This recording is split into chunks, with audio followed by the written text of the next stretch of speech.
My father announced that only men could run his business and replaced me with my brother overnight, sending an email to all 47 construction company employees stating that Jake is now the CEO because a Peterson man must lead. I had just closed an $8 million contract with the City Hall to build the new hospital, a negotiation that took 6 months, but my father said my brother would receive the credits because clients don't respect women in charge. The conference room fell silent as I read the company-wide email on my phone during our Monday morning meeting. 47 employees stared at their screens, watching my decade of work evaporate in a single paragraph. Jake sat across from me, leaning back in the chair that had been mine for 3 years, smirking while spinning a pen between his fingers. He hadn't attended a single client meeting in 5 years, preferred golfing over reviewing blueprints, and once asked me what rebar was during a site inspection.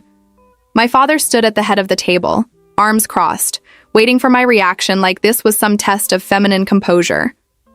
I set my phone down carefully, the screen still glowing with his words, and watched Jake's smirk widen.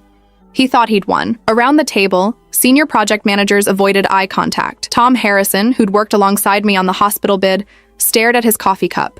Elena Rodriguez, our chief architect, gripped her pen so hard her knuckles whitened. These people knew the truth. They'd watched me arrive at 5 a.m. to review contractor bids, seen me negotiate supply costs down by 18%, attended the presentations where I'd convinced city council members that Peterson Construction could deliver quality ahead of schedule. They'd also watched Jake stumble into the office at noon, reeking of whiskey, miss critical deadlines, and blame his failures on everyone else. But none of them would speak. Not with my father standing there, radiating the same stubborn pride that had built this company from nothing 40 years ago, and now threatened to destroy it. I was Thomas Peterson's daughter, the child who'd spent weekends on construction sites since age 7, who'd earned a civil engineering degree while Jake partied through a business major he never finished, who'd increased company revenue by 42% in 3 years. My father had promised me the company. He'd said those exact words the day I brought him the hospital contract. "This is your legacy now, Sarah. You've earned it." That was 6 days ago.